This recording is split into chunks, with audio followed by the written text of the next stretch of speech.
We said I'm tired of sitting here in the middle of nowhere. You ready to go? Yes. Give us the whole, I want to leave. You got to do that over again. I want to leave. Perfect. We have been in the desert apparently too long. What do you say? I want to leave. Everybody wants to leave. 2 months. We haven't even been here 2 months and we're ready to go. Forest.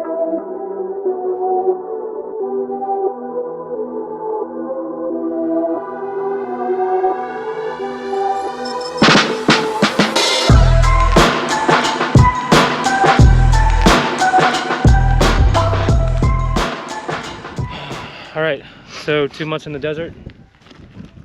Time to go. Time to go. It's been good here. We are just outside of Blythe, about probably 10 miles north of Blythe. Of course. What? There's nobody here. It's just Gary the camera. You're fine. Do you need me to hold you? 10 miles north of Blythe, in the middle of the desert. There's absolutely nothing here, and you could get pretty bored. But we managed to find quite a few things to do. We stayed in Blythe. We stayed in Blythe. We stayed in Blythe. That's it. The end. That's it. You could stay over in Quartzsite. Quartzsite is a lot busier. We went over there to the RV show. Last year. We didn't go into the RV show this year for obvious reasons. But it looked busy. There's a lot of people there. And there was a lot of rigs there. Blythe is an interesting town. In certain areas, it looks like it's really run down, and it kind of certainly is, especially on the eastern end of town. But then you kind of come into like a Main Street area, and I think like the only thing that's anchoring the town to make it actually a decent place to come to is Albertsons. Albertsons is like the main grocery store in town. And I don't know, there's another grocery store, but there's not like... 2 other grocery stores, and they're more specialty kind of grocery stores, but Albertsons is your normal chain. You know what you're getting when you go in there. It's easy to shop through. Yeah, so Albertsons, you have a Rite Aid, and then as you come down towards the western end of town, you have like, I don't know, there's a Carl's Jr. in there. Mm-hmm. There's stuff around. What is awesome is the Rebel Barbecue. Rebel Barbecue, mm-hmm. Amazing barbecue. We went there twice. Once my work paid for it, and then the second time we went back because they had some amazing pastrami. All their food is amazing. Pastrami. One of the reasons we like staying here is because it's very quiet. It's the least busiest of the LTVAs, at least that we've been to. We've been to Tyson Wells. We didn't stay there, but Tyson Wells and the other ones like La Posa South and Quartzsite. But man, there's just tons of people. And while that's a good thing if you're looking for community, we kind of like the privacy. And quiet. It's just still here. There's not a lot going on. And stars. Lots of stars. Lots of stars. We do have trash here. Yep. We have a dump. Yep. So you have like the most basic of basic amenities, but you don't have water. So that's kind of hard to stomach for most people. And that's probably why there's not a lot of people here, is because you have to actually drive, I don't know, 25 minutes? Give or take. To Ehrenberg, right on the other side of the California-Arizona border. You go to the Laundromat Mall, but you pay your $2, you get your water, and then you come back and then you fill it up.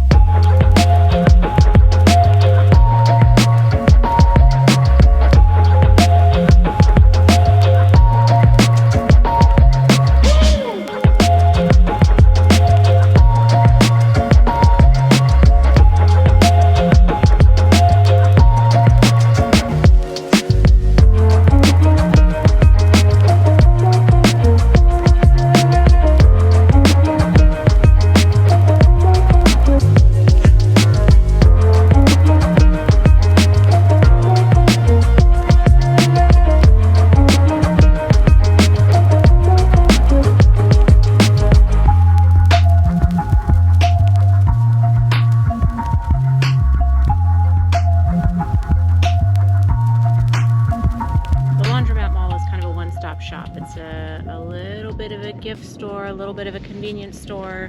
There's a laundromat there, There are showers there. They do have a mail service if you need to have your mail forwarded.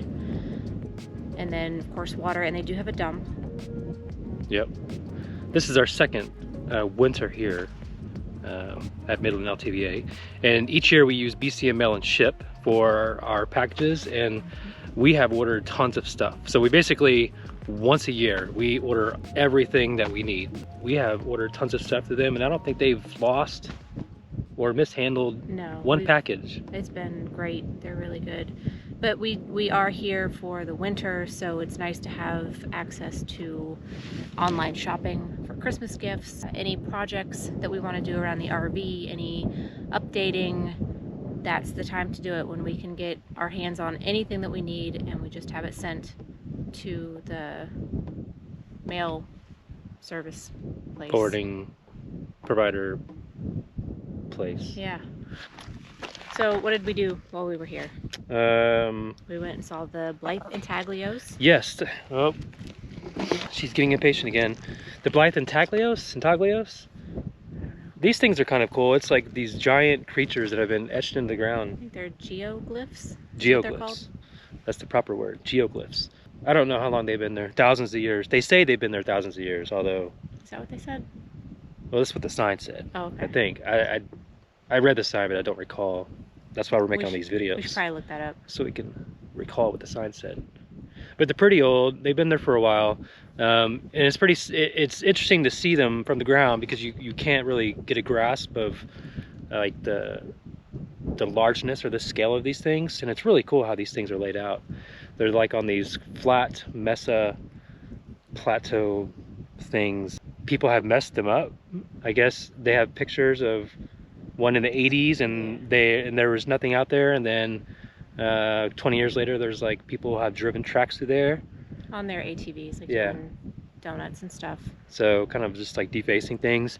And we had gone there a couple weeks ago, well 2, 3, 4 weeks ago, and then went back today actually, and people had actually carved more crap like into the desert. There's like big smiley face, initials, a helicopter. Humans, awful, terrible. Humans are terrible. So yeah, if you're gonna go out there and see the Intaglios, please be respectful. Don't drive your truck through or scrape stuff into the ground or well, they're all make fenced initials. off now. You can't. Yeah. You can't get back there. They've got them protected now.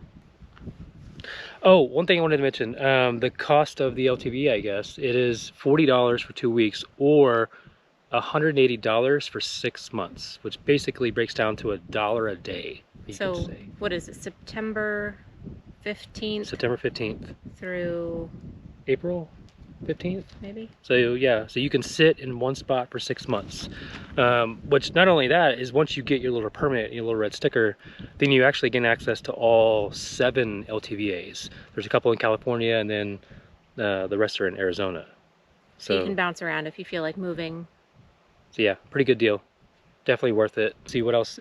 The wind here can be an issue. The wind combined with the low humidity. I think there's like -7% humidity. But it's a lot of farmland. It's a lot of farm. A lot of farmland. Land is really fertile here, so the temperatures rarely get down to 30 degrees. I think the coldest that we ever saw it was 32 degrees, and that was only for a day or two. So you got highs in the 60s, lows in the 40s, and it stays like that all December, all through January, and then by the middle of January it starts to heat up. Yeah. So it was hot today. It's high of 84, I think, 84, 85. That's too warm for us. Yeah, but anyways, it's a good place to be in the winter. Why don't you go run around and be a child somewhere else?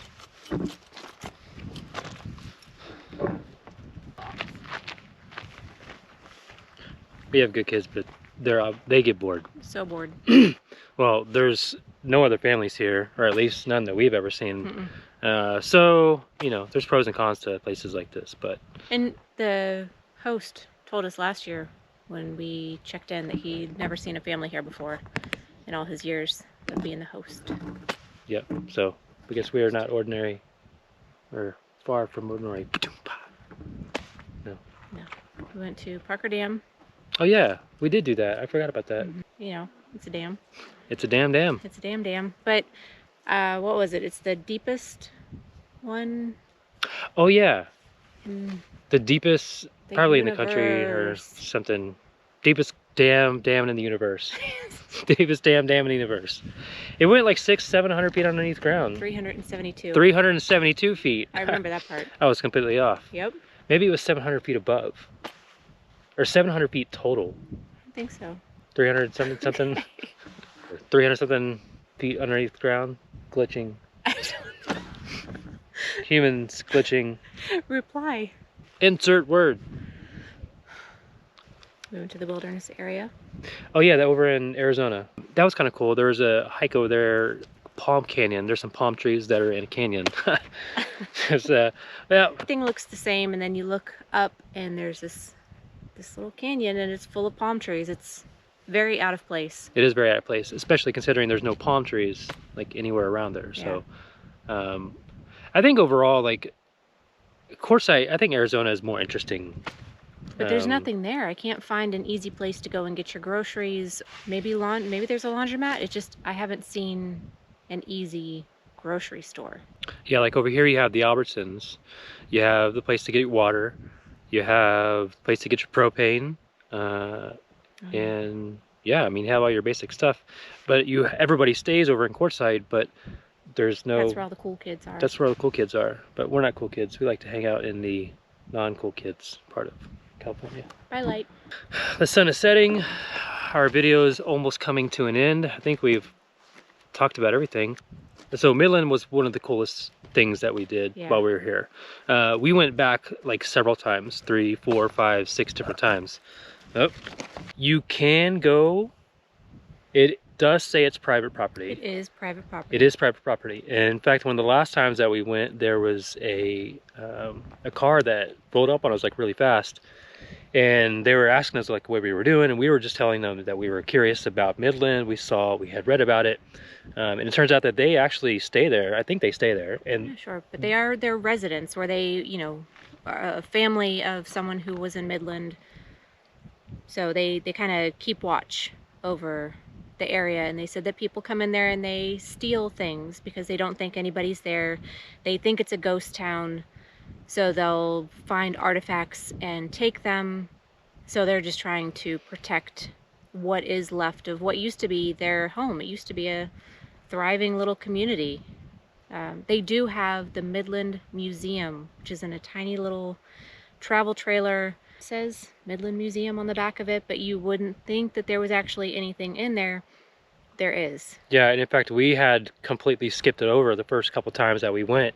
It looks just like an abandoned trailer, but there is actually a wealth of information inside this thing. It was really amazing. Yeah, the woman who had stopped us when we were going in, she pointed us in the direction of the museum and said, you know, there's a lot in there, go check it out. And we spent over an hour and a half in there flipping through binders of handwritten notes, photographs, maps, old magazines. It's amazing the amount of time that they have put into documenting this town's history. I guess at one point there was like 1,000 people in the town, houses, there was like a post office, there was an actual restaurant. There were 2 restaurants. There was a library, the post office, there were firehouses. So lots of different stuff. And I guess the whole town was built and managed by the gypsum mine. U.S. Gypsum Company? U.S. Gypsum Company. So they had a gypsum mine out here. And fun fact, that gypsum was used to make all the fake snow in all the Hollywood movies.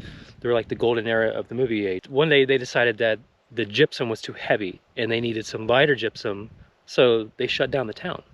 Because the mining company, or they shut down the mine because the mining company didn't want to pay for the town anymore, which makes sense.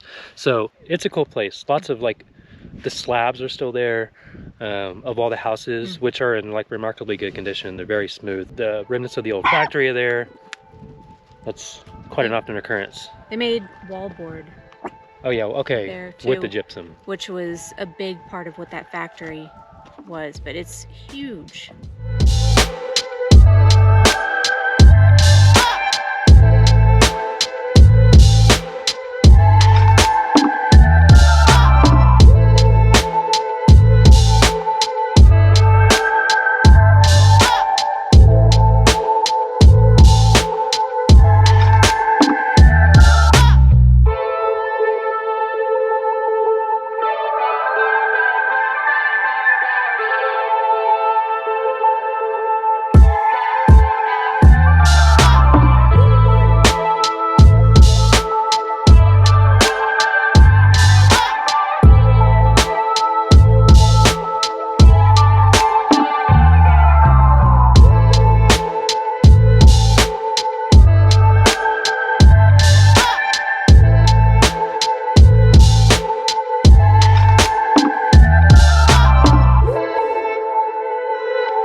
crazy to think that there was actually once a town here and people living here.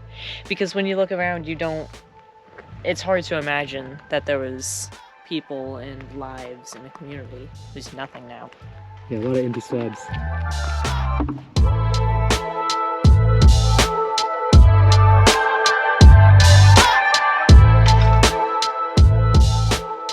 It's important to the people who have history there. They still do reunions, every 2 years? Yep. And the, remaining residents, their families, they go out there and meet up. So the town, there's not much left of it, but it's important to them. And there's a lot of history, so we just need to be respectful of that. Yep. Oh, don't speed through here. Oh, Byron will come get you. Byron will come get you. And Speed limit is 5. 5 miles per hour, not 6, not 7, or not 5.5, 5. We got in trouble last year. I wasn't even going but 7, 8 miles an hour, and he chased us down and he told us to slow down. So everybody that drives through here, you'll see that they go actually slow. And there's a reason for that. The winds kick up and somebody drives through real fast, and then the dust goes everywhere, and the dust Huge cloud of dust. Also, ATVs, 4-wheelers, things like that. There are tons of areas around here to ride. You cannot ride them in this LTVA. Right. You can putter through if you happen to have your toys with you and you want to get out onto the road, but this is not a playground area. You have to leave the LTVA and then you can go find somewhere to ride around. Yep. Good point. Don't want anybody breaking the rules. I feel like we almost got everything here.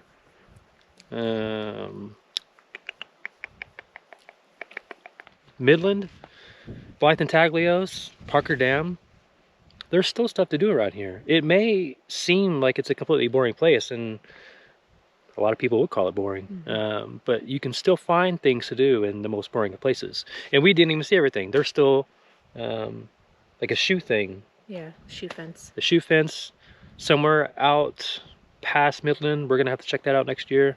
So some of these things are a little drive, an hour one way, but keep yourself entertained as much as possible in the middle of the desert. Yep. So wintering in the desert, yay or nay? I'm torn. I mean, it's convenient. We have the grocery store, we have the laundromat, we have our mail, we can get everything that we need, but I am not a fan of the desert. So this is not my top choice of places to be, but it is warm. It is. It does stay warm. And it is $1 a day. If you stay here for 6 months. I guess you had, as a full-time RVer, you kind of have to be in the southwest if you want to stay warm, unless you're purposely staying in the snow, which if that's you, then props. That's not us. We want to stay warm. So if it comes down to this, or staying in an RV park with people. With people? Period. Yeah. Probably not. No. No. Midland LTVA, that's where it's at.